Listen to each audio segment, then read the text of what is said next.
사람이 행복하게 살아가기 위해서 꼭 필요한 것 중에 하나가 일입니다. 우리 각자에게 적당히 할 수 있는 일이 있고 일할 수 있는 건강이 있다. 이것보다 더 복된 일은 없다고 하는 것. 그건 분명 하나님께서 우리에게 주신 복 중에 하나일 것입니다. 그런데 문제는요. 우리에게 아무리 좋아하는 일이 있고 일할 만큼 건강이 있다고 하더라도 그게 너무 지나치면 안 된다는 것. 지나치면 문제가 된다는 겁니다. 왜 그렇습니까? 무엇이든지 지나친 것은요, 꼭 화를 불러오기 때문이랍니다. 이런 말이 있지요. 우리가 믿는 하나님은 능력의 하나님이시지만 그 능력의 하나님도 책임지시지 못하는 것이 세 가지가 있는데 그게 뭐냐? 먼저는요, 과식입니다. 과식. 밥을 너무 많이 먹는 거. 그러면서도 날씬하고 건강하기를 바라는 거. 이것은요, 우리 하나님도 능력 밖에 하실 수 없는 일이라는 거. 그래서 우리 예수님도요, 이런 사람들과 밥 먹을 일이 있으면 일부러 피하신다 그러시죠. 두 번째는요, 차를 운전할 때에 과속하는 것입니다. 이런 사람들의 안전은 우리 하나님도 책임지실 수가 없다. 그래서 우리 예수님도 과속하시는 집사님이 운전하는 차에서는 얼른 몰래 내리신다잖아요. 세 번째는 과로입니다. 너무 무리해서 일하는 겁니다. 그래서 요즘은 흔히 일 중독, 과로사가 사회에 문제가 되기도 한다는 거예요. 그런데 이 세 가지의 공통점이 무엇입니까? 한마디로 말하면 다 너무 지나치다는 거예요. 우리가 직장에 서든 교회에 서든 맡은 일이 있다면 열심을 다해서 최선을 다해서 그 일을 해야 되는 거지만 동시에 건강이 상하지 않도록 잘 관리하고 조심하는 것도 필요하다는. 그러기에 우리에게는 적당한 휴식이 필요하다는. 오늘 우리 읽은 말씀 28절에 보시면 주님이 뭐라 말씀하십니까? 같이 읽습니다. 수고하고 무거운 짐진 자들아 다 내게로 오라. 내가 너희를 쉬게 하리라. 내가 너희를 어떻게 하리라고요? 쉬게 하리라. 어느 날 한 남자가 오랫동안 짝사랑하던 여인으로부터 뜻밖의 편지를 받았습니다. 긴 장문의 연애 편지를 받았습니다. 그 남자가 얼마나 기뻤겠습니까? 너무나 기쁜 나머지 그 편지를 단숨에 읽어 내려갔습니다. 그런데요, 그 편지를 다 읽을 때쯤 되어서 갑자기 호흡곤란이 와서 119에 실려갔다는 거예요. 그 이유가 뭐냐? 그 긴 편지에 쉼표가 하나도 없어가지고 숨을 못 쉬어서 그랬다는. 또 어떤 가수는요, 꿈에도 그리던 유명한 작곡가로부터 노래 한 곡을 받았습니다. 너무 기쁜 나머지 그 노래를 너무 열심히 부르다가 호흡곤란으로 쓰러졌다는 거예요. 왜요? 그 작곡가가 실수로 그 긴 노래에 쉼표를 하나도 안 만들어놔서 숨을 못 쉬어서 그랬다는. 여러분, 이처럼 음악에는요, 쉼표가 필요합니다. 그림에는요, 여백이 필요하지. 이렇듯 우리의 삶에는 쉼이 필요하다는 거예요. 여러분이 긴 고속도로를 운전해 가는데 그 고속도로 안에 휴게소가 한 곳도 없고 주유소가 한 곳도 없다? 그러면 어떻게 될까요? 그 운전을 끝까지 할 수도 없을 뿐만 아니라 목적지에 도착할 수도 없다는 거예요. 그래서 고속도로에는요, 반드시 휴게소가 필요하고 주유소가 필요하듯이 우리의 삶에도 휴식이 필요하고 쉼이 필요하다는 거예요. 종종 어떤 분들은요, 쉬는 것은 죄다 그렇게 생각하는 분들이 있습니다. 그런데 그렇지 않습니다. 우리가 일하는 것도 하나님의 축복이지만 쉬는 것도 하나님의 축복인 것을 알아야 됩니다. 그래서 하나님께서는요, 낮과 밤을 창조하셔서 낮에는 열심히 일하게 하셨고 밤에는 쉬게 하셨습니다. 또 6일 동안에 세상을 다 만드신 다음에 안식일을 지정해 두심으로 우리 인간에게 여세 동안은 힘써 일해서 열심히 살아가지만 일곱째 날은 쉬면서 하나님 앞에 예배하면서 우리의 삶을 재충전하는 날로 그렇게 정해두신 것입니다. 여러분, 예수님을 한번 보세요. 예수님께서도 사역이 너무 분주해서 바쁜 사역 때문에 이리 뛰어다니고 저리 뛰어다니는 제자들에게 뭐라 말씀하시느냐. 마가복음 6장 31절 말씀해 보시면요. 같이 읽어보겠습니다. 이르시되 너희는 따로 한적한 곳에 가서 잠깐 쉬어라 하시니 이는 오고 가는 사람이 많아 음식 먹을 겨를도 없습니다. 무슨 말씀입니까? 예수님은요, 분주하게 살아가는 제자들에게 너무 거리 바쁘게만 살아가지 말고 한적한 곳에 가서 잠깐 쉬었다 오너라 그렇게 말씀하시는. 우리말로 이 쉼이라고 하는 말은요, 숨이라고 하는 말에서 파생이 된 말입니다. 그러니까 이 쉼이라고 하는 말은요, 숨과 숨을 이어주는 게 쉼이라는 것입니다. 바꿔 말하면 사람이 숨을 쉬고 살아가기 위해서는 반드시 쉼이 필요하다고 합니다. 휴가가 필요하고 잠깐 안식하는 것이 필요한 것. 제가 이번 주간 한 주간 휴가를 가게 되는데요. 제가 휴가를 간다고 해서 일부러 이런 설교를 하는 게 아닙니다. 하나님이 일부러가 아니고 하나님이 우리를 만드실 때 그렇게 처음부터 만들어 놓으셨다는 거예요. 우연히 제가 지난주 중에 최가족 한 분을 신방을 했는데요. 그분이 처음 신앙생활을 하게 된 계기가 바로 이 말씀 때문이라고 하더라고요. 그분이 한 10년쯤 전에 대연동 대학가에서 상가 2층, 3층, 어느 한 상가에 2층, 3층 두 층을 빌려서 대형 카페를, 커피숍을 운영했는데 그게 생각만큼 잘 되지가 않아서 굉장히 힘들고 어려운 중에 어느 교회 앞을 지나가는데 교회 담에 이 말씀이 적혀 있더라는. 수고하고 무거운 짐진 자들아 다 내게로 오라 내가 너희를 쉬게 하리라. 그때까지 자기는요 교회를 한 번도 안 갔대요. 교회 가는 사람들하고는 이야기도 안 했다니. 그런데 그 말씀을 보는 순간에 내가 교회를 한번 가봐야 되겠다. 그러면서 처음 신앙생활을 시작하게 되셨다고 합니다. 제가 그 말을 들으면서 그분이 시대를 너무 앞서가신 것은 아닌가 그런 생각이 들었습니다. 지금쯤 카페를 차리고 지금쯤 커피숍을 차렸더라면 사업이 참 잘 되었을 텐데 하는 생각이 들더라고요. 흔히 현대사회를 가리켜서 콘크리트 사회라고 이야기합니다. 현대 도시인들이 아파트나 빌딩이나 그런 큰 콘크리트 벽 속에 갇혀 있다 보니까 마음과 생각도 마치 콘크리트처럼 딱딱하게 부러져 있다는 거예요.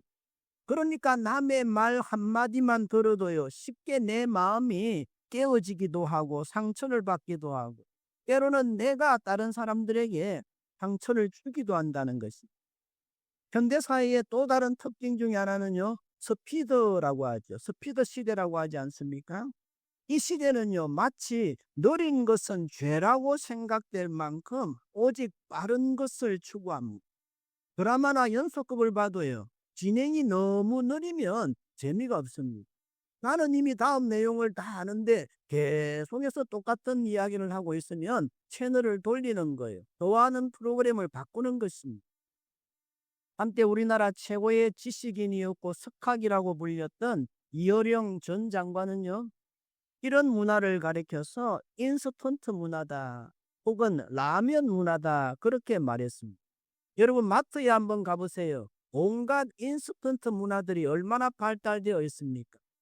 옛날에는요 라면을 다 물에 끓여서 긴 시간 그렇게 익혀서 먹었는데 지금은요 그냥 물만 부으면 됩니다. 5분 라면, 5분 컵라면, 5분도 못 기다려요. 3분 컵라면이 나오고 1분짜리가 나옵니다. 짜장, 카레, 햇반, 찌개, 해물탕. 여러분 마트 가보세요. 온갖 적성식품들이 판을 치는 거예요. 그래서 어떤 사람은요, 엄마야 누나야 강변 살자. 어디서 살아요? 강변에서 살자. 그런데 이제는 이 가사를 바꿔 불러야 된다는. 엄마야 누나야 간편 살자. 강변에서 살아가는 대신에 간편하게 살아가자. 그렇게 바꿔야 된다는. 이런 스피드 시대를 살아가다 보니까 모든 사람들은요, 다 나름대로 긴장하면서 살아가고 피곤한 삶을 살아갈 수밖에 없다는 것입니다. 그렇기 때문에 우리 모두에게는 쉼이 필요하다는, 지금은 쉬어야 할 때입니다 라는 제목의 글이 있는데요. 그 내용을 내가 소개해 드릴 테니까 가만히 한번 들어보시면서 혹시 여러분들이 지금 쉬어야 할 때가 아닌지 한번 생각해 보시기 바랍니다. 방긋방긋 웃고 있는 아기를 보고도 마음이 밝아지지 않는다면 지금은 쉴 때입니다. 식구들의 얼굴을 마주보고도 살짝 웃어줄 여유가 없다면 지금은 쉴 때입니다. 아침에 눈을 떴을 때 창문에 비치는 아침 햇살이 눈부시게 느껴지지 않는다면 지금은 잠깐 쉴 때입니다. 사랑하는 사람의 하루가 궁금하지도 않고 그 사람의 전화가 하루 종일 기다려지지도 않는다면 지금은 쉴 때입니다. 오랜만에 걸려온 친구의 전화를 받고도 바쁘다는 말만 하고는 바로 끊어버렸다면 지금은 잠깐 쉬어야 할 때입니다.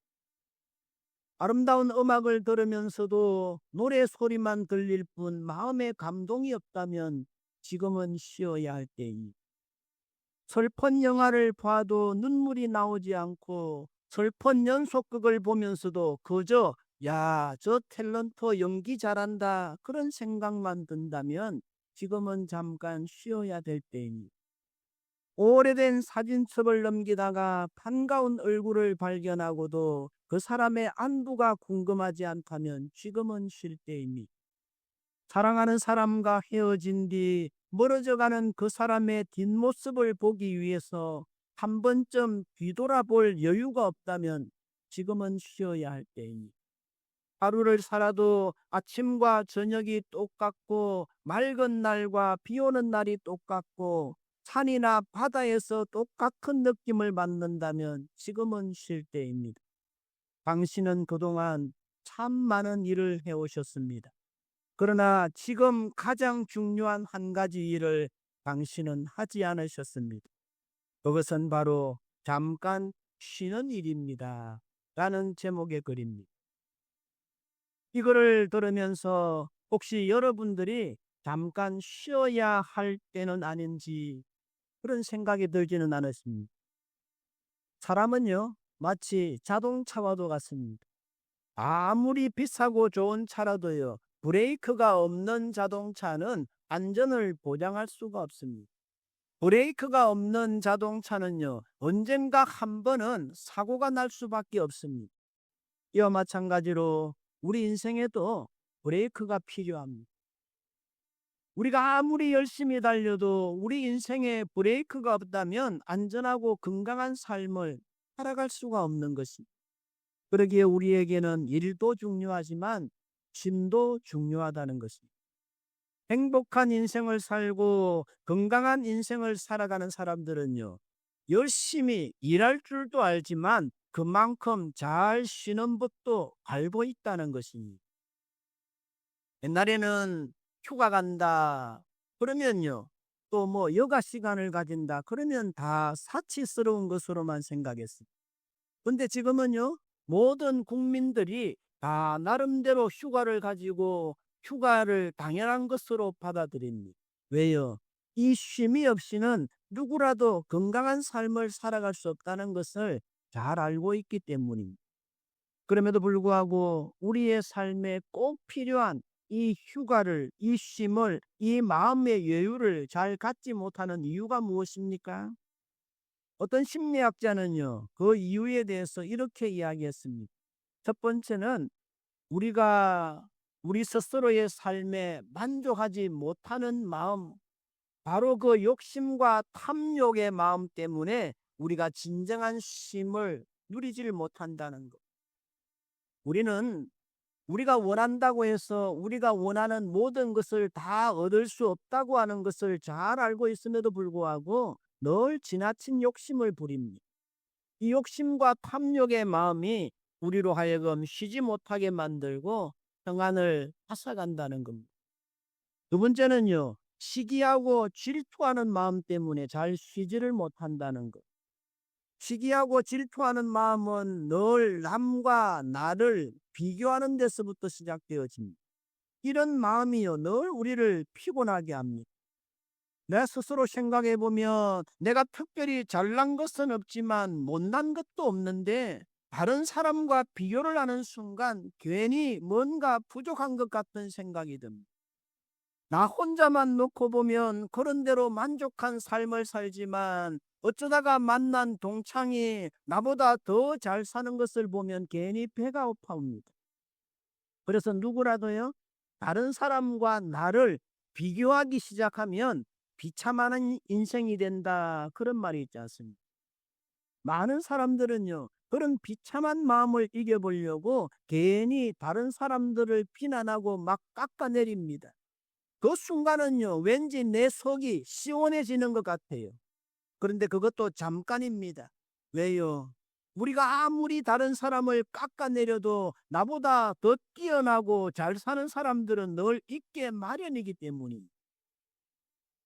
그리고 그런 시기하고 질투하는 마음에 평안이나 참된 쉼이 있을 리는 없기 때문입니다.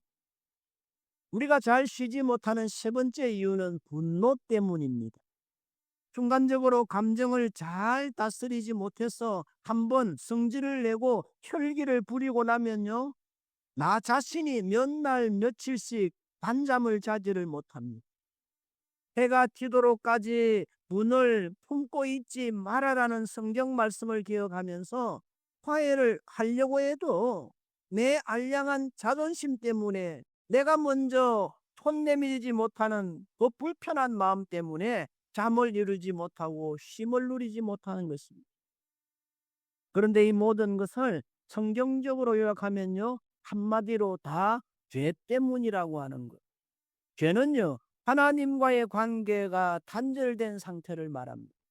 하나님을 반역한 것이 죄고 하나님을 등진 것이 죄입니다. 이런 죄로 말미암아 사람들은요, 하나님이 주신 평안을 잃어버리고 참된 안식을 잃어버렸다는. 창세기에 보시면 처음 사람 아담과 하와가 선악과를 따먹는 범죄를 저지른 이후에 그 형벌로 아담에게는요, 하루 종일 수고하고 땀 흘려야 양식을 먹을 수 있는 그런 벌이 내리고요, 하와는 출산의 과정이라고 하는 수고와 고통의 시간을 지나야만 비로소 새 생명을 얻게 되는 그럴 벌을 받게 됐죠. 이것이 바로 하나님을 떠난 인간의 삶이 피곤할 수밖에 없고 불행해질 수밖에 없는 근본적인 이유입니다. 우리 예수님은요, 바로 이런 죄의 문제를 해결하시고 피곤의 문제를 해결하시기 위해서 이 땅에 오셨습니다. 그리고 우리에게 말씀하십니다. 수고하고 무거운 짐진 자들아, 다 내게로 오라. 내가 너희를 쉬게 하리라. 오늘날의 모든 사람들은요, 너 나 할 것 없이 다 각자 나름대로의 인생의 무거운 짐을 지고 살아가고 있습니다. 남자도 여자도 어른들도 아이들도 늘 입에 달고 사는 말 중에 하나가 피곤하다는 말입니다. 우리는 나름대로 다 피곤한 삶을 살아갑니다. 이런 우리들에게 주님이 주신 말씀, 28절 말씀을 다시 보시면요, 인생에 수고하고 무거운 짐진 자들아, 다 내게로 오라. 내가 너희를 쉬게 하리라. 여기 보시면 다 내게로 오라고 말씀하십니다. 다 내게로 오라. 무슨 말입니까? 괜히 엉뚱한 곳에 가서 끌떡거리지 말라는 겁니다. 그래봐야 돈만 더 든다는 겁니다. 괜히 이 사람 만나고 저 사람 만나서 신세 한탄하지 말아라는 것입니다. 그래봐야 더 피곤하다는 것입니다. 너희가 진정으로 인생의 참된 쉼을 원하거든 내게로 오라는 거예요. 예수님께로 오라는 겁니다. 하나님 아버지의 품으로 나아오라는 말씀입니다. 세상 살아가면서 이 모양 저 모양으로 넘어지고 깨어진 너희의 피곤한 삶, 너희의 피곤한 인생을 하나님 앞에 고백하면서 주님, 내가 너무나 지쳤습니다. 힘듭니다. 이게 내 모습입니다. 난 너무 두려워요. 겁나요. 불안해요. 어찌해야 할 바를 알지 못하겠습니다. 있는 모습 그대로를 고백하며 주님 앞에 나오라는 말씀입니다. 그럴 때 우리 주님이 세상이 알지도 못하고 세상이 줄 수도 없는 참된 쉼과 평안을 주시겠다는 거예요. 저는 이 말씀을 읽을 때마다 사랑하는 아들을 향해서 두 팔을 벌리고 서서 환한 모습으로 아들의 이름을 부르면서 어서 오라, 어서 와, 아빠한테로 와 라고 말하는 자상한 아버지의 모습을 상상해 봅니다. 사랑하는 내 아들아, 내 딸들아, 어서 내 품으로 오너라. 오늘 또 우리를 향하여 두 팔을 벌리고 계신 아버지의 품 안에는요, 사랑이 있습니다. 보호가 있습니다. 회복이 있습니다. 기쁨이 있습니다.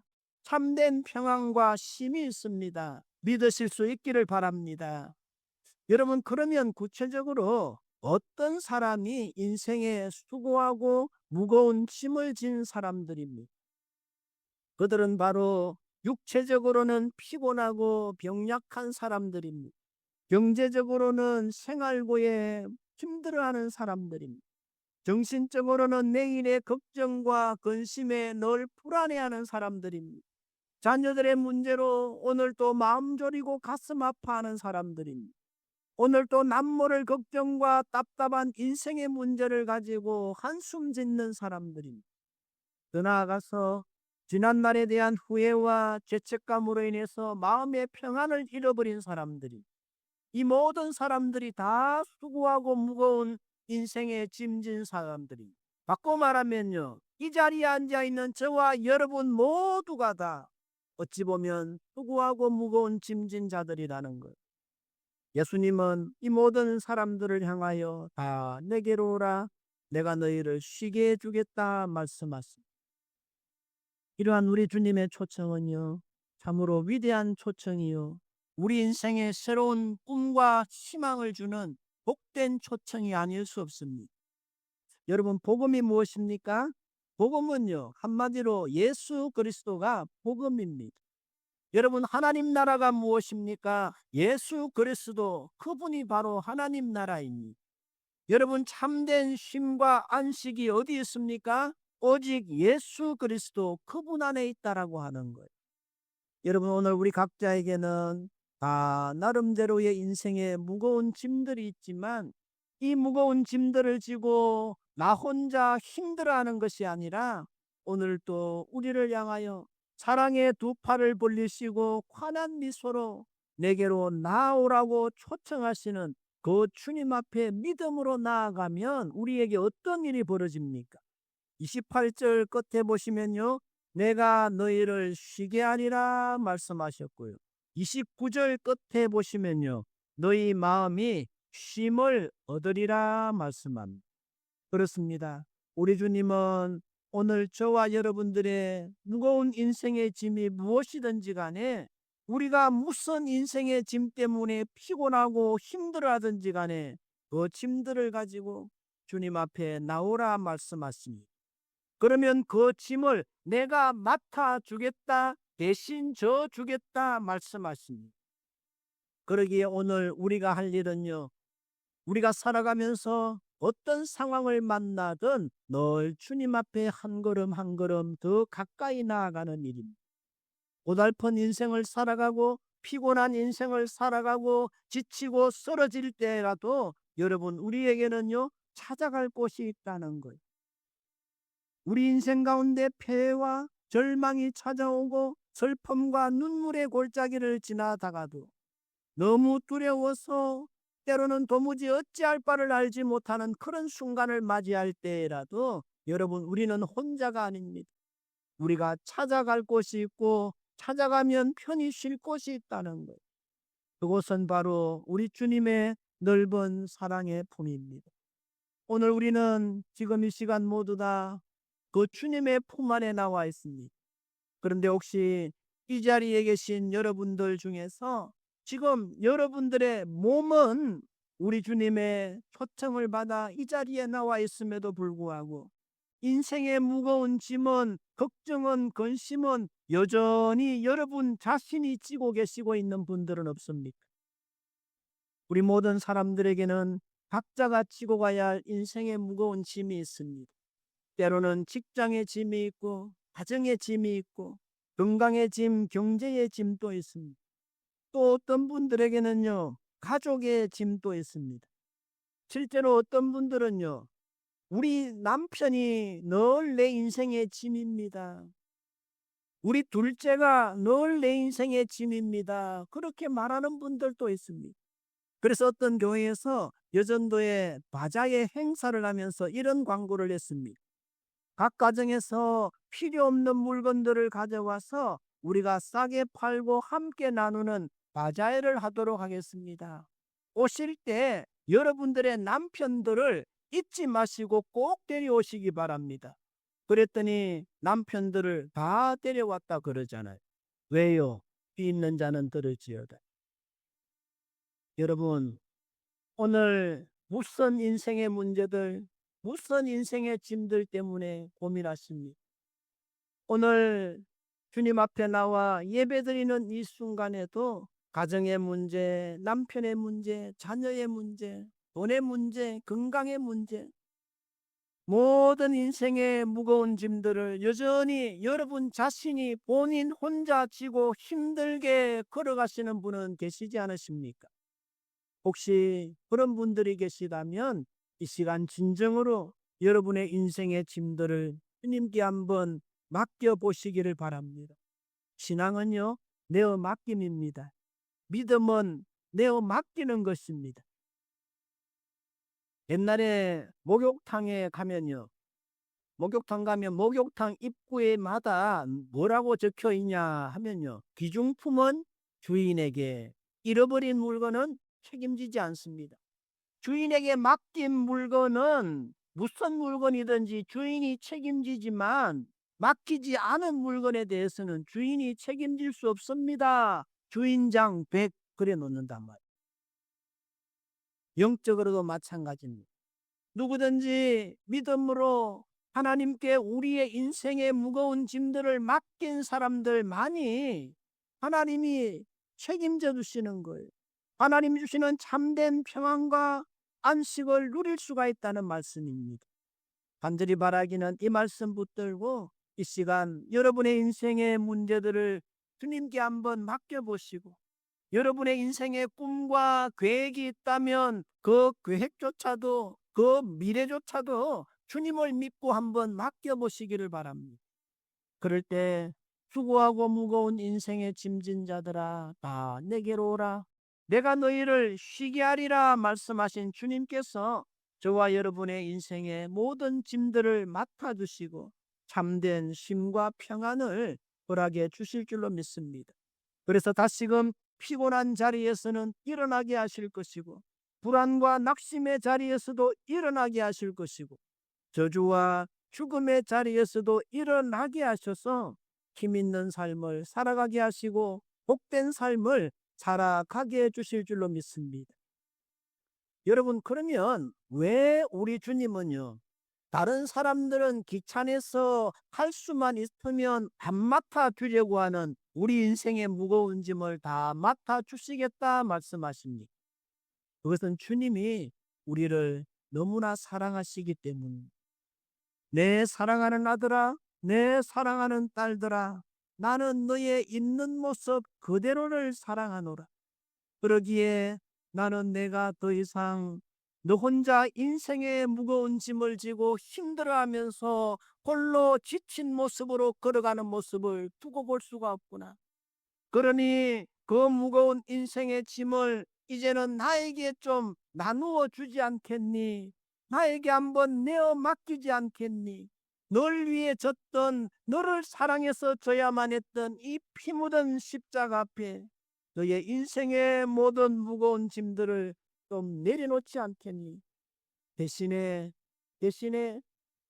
내가 너를 위해서 준비한 나의 평안을 좀 가져가지 않겠니? 내가 너를 위해서 준비한 이 쉼을 함께 나누어 누려보지 않겠니? 말씀하고 계시는 것입니다. 간절히 바라기는 오늘 주님의 이 사랑의 초청의 음성을 믿음으로 받아들이는 여러분 되시기를 축복합니다. 그래서 이 시간 우리 인생의 모든 무거운 짐을 대신 맡아주시기를 원하시는 하나님 앞에 우리의 인생의 모든 무거운 짐들을 내려놓고 걱정과 불안도 내려놓고 인생과 가정의 답답한 문제들도 내려놓고 사업과 진로의 문제, 자녀들의 문제, 남편의 문제, 건강의 문제, 경제의 문제 등까지 다 내려놓으실 수 있기를 바랍니다. 신앙은 내어 맡김입니다. 예배 시간은요, 하나님을 만나는 시간이고 하나님 앞에 내 인생의 모든 무거운 짐을 하나님을 믿고 맡기는 시간입니다. 우리의 걱정, 고민을 다 내려놓고 대신에 하나님 주시는 새 힘을 받아가는 시간입니다. 간절히 바라기는 이 시간 우리의 걱정과 염려와 불안이 있다면 그 모든 것 다 내려놓고 정말 겸손한 마음으로 하나님, 나 좀 도와주세요. 나 좀 붙잡아 주세요. 나의 인생길 열어주세요. 너무나 깝깝합니다. 너무나 답답하고 불안합니다. 하나님 앞에 밖에 내 인생의 고민들을 어느 날 상대가 없습니다. 주님, 나를 불쌍히 여기시고 다시 한 번만 나에게 살아갈 수 있는 길을 열어주세요. 우리 자녀들에게 살아갈 수 있는 길을 열어주십시오. 하나님 앞에 우리 인생의 모든 문제를 다 내어 맡기심으로 이 세상이 줄 수 없고 이 세상이 알지도 못하는 오직 하나님만이 주실 수 있는 영육간의 참된 쉼과 평안을 누리심으로 남은 세월 더 힘있게 믿음으로 힘있게 살아가시는 여러분 되시기를 우리 주님의 이름으로 축복합니다. 아멘.